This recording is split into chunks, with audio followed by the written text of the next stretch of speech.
Welcome to this explainer. You know, if you're like most of us, you've probably spent a huge chunk of your life just trying to be happy. But what if pursuing this vague idea of happiness is actually a trap? The research we're diving into today suggests that chasing fleeting moments of happiness isn't just ineffective, it can actually backfire on us. Instead, we need a strategic toolkit. So today, we're going to break down the actual science of human flourishing. We'll look at how our brains process different positive emotions and how we can strategically use those states to radically improve our work, our sales conversations, and even our most intimate relationships. Okay, let's dive into this. Here's our roadmap. 1. Beyond fleeting happiness. 2. The science of well-being. 3. Positivity in the workplace. 4. The neurobiology of sales. 5. The math of intimacy. And 6. Your daily positivity practice. Section 1. Beyond fleeting happiness. Disentangling our emotional states. So before we can really optimize our well-being, we've got to completely redefine our terminology. I want to ask you a direct question right out of the gate. Are you chasing the wrong kind of happiness? You see, happiness is heavily dependent on external triggers, like hitting a goal at work or buying something brand new.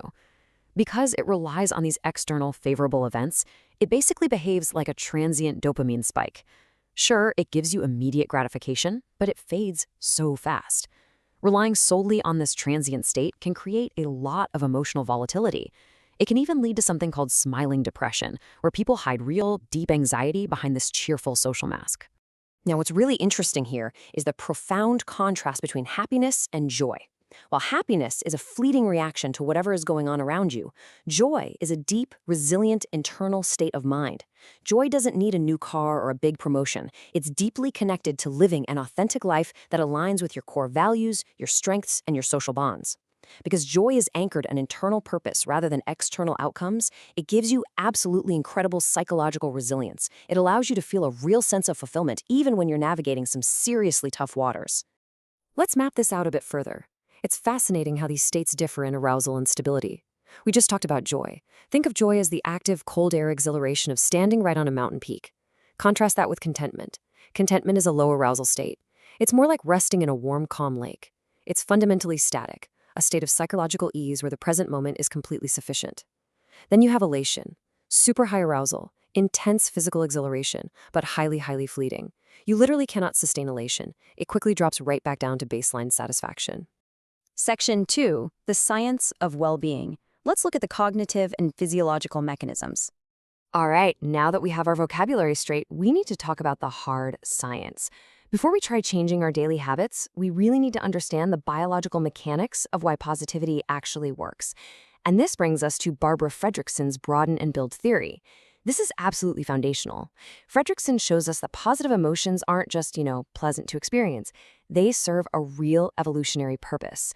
Experiencing emotions like joy or gratitude broadens your momentary thought-action repertoire.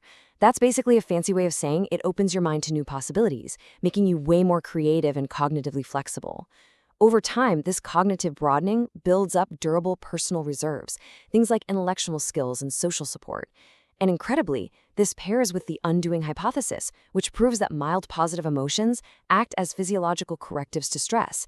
They actively neutralize a physical strain of negative emotions, literally accelerating your cardiovascular recovery. How amazing is that? Behind all of this is a literal symphony of neurochemistry. There are 4 primary neurochemicals pulling the strings of positive affect. Dopamine, which drives your anticipation and reward. Norepinephrine, which sharpens your cognitive alertness. Endorphins, your body's natural pain relievers that create feelings of ease, and oxytocin, the chemical that builds empathy and trust. When a challenge stretches your skills just right without totally overwhelming you, it triggers a coordinated release of dopamine, norepinephrine, and endorphins. This creates what psychologist Mihaly Csikszentmihalyi famously calls flow. It's that magic state where you completely lose track of time and your cognitive performance is absolutely maximized. Section 3. Positivity in the workplace. Operationalizing PERMA plus 4. So let's move to our first practical domain. How do we take all that neurochemistry and use it to build better teams? We do it by operationalizing the PERMA plus 4 framework. Originally developed by Martin Seligman, this outlines 9 measurable components of workplace well-being. It covers positive emotion, engagement, relationships, meaning accomplishment, plus health, mindset, environment, and economic security. And the data here is just undeniable. A 15-month study following almost 600 employees showed that higher scores across these specific elements actively lowered job stress and massively decreased turnover. But here is a highly counterintuitive piece of data from the research. When you're looking at task-oriented environments, accomplishment actually has the highest statistical impact as an immediate driver of well-being, meaning, surprisingly, has the lowest impact. What this tells us is that while having a big picture purpose is definitely nice, clear milestones and visible, celebrated achievements are what actually drive daily well-being and momentum for employees doing the work. And that momentum, it spreads like wildfire through emotional contagion, often called the ripple effect. High-performing business teams literally communicate differently than the rest of us. They maintain an average feedback ratio of 5.6 positive comments to every 1 negative comment. Medium performers sit at about 1.9 to 1, but low-performing teams are actually in the negative at 0.36 to 1. That means they're enduring almost 3 negative comments for every positive one. This emotional contagion dictates the cognitive limits of the entire team. Section 4. The Neurobiology of Sales. The Subconscious of Influence. If emotional contagion dictates internal team performance, it is absolutely the driving force of client relations. Sales isn't about logical persuasion, it's about subconscious emotional transfer. And the biological secret here? Mirror neurons. These are specialized brain cells that fire both when you perform an action and when you simply observe someone else performing it. They run a mental simulation of the observed emotion. This means when a prospective buyer is sitting across from an authentic, confident sales professional, the buyer's mirror neurons mentally replicate that confidence. It creates an immediate sense of safety and mutual understanding, completely bypassing the buyer's natural defenses. So the crucial point is this: an unbelievable 95% of purchasing decisions are driven by subconscious emotional processing, not logical analysis. Over 90% of emotional communication is conveyed through facial expressions, body language, and tone. Think about it. If a salesperson is quietly anxious about hitting their quota, the buyer's mirror neurons detect that anxiety as a threat, and the transaction is derailed before anyone even talks about product features. And guess what? This works in written marketing too. Copywriters can verbally trigger mirror neurons by using highly descriptive sensory language. If I write about the rich, earthy aroma of the morning roast, your brain is literally forced to run a neural trial run of that exact experience. To maximize this, marketers should focus on the face, because humans are hardwired to look at expressions. Show the struggle before the win to make the relief feel real. And above all, keep it authentic so you don't break that mirroring effect.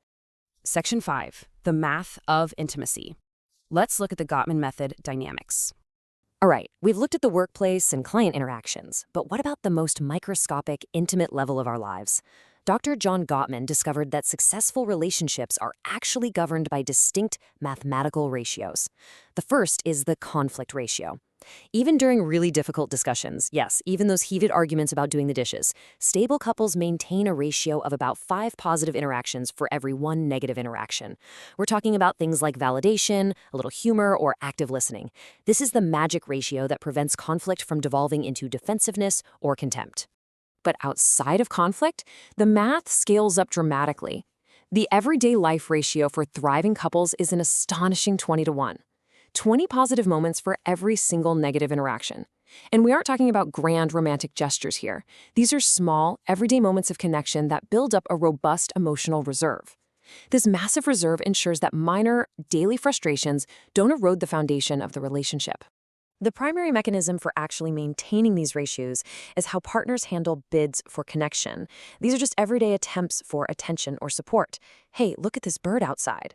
In stable, thriving marriages, partners turn toward these bids 86% of the time, responding with genuine interest or warm contact. Ignoring a bid or turning against it with irritation is a huge indicator of long-term instability. Section 6. Your daily positivity practice. Frameworks for daily application. Okay, we have covered a ton of fascinating science today, but all this information means absolutely nothing without application. So let's look at a concrete communication habit you can use starting today: the 3-step appreciation framework. Step 1, actively notice the everyday action. Step 2, specify the detail. Don't just say, "Thanks for being great." Name exactly what they did. And step 3, share the emotional impact. Tell them, knowing that you remembered that made me feel deeply cared for. This brilliantly illustrates how a simple structure clarifies positive behaviors and builds immense mutual confidence.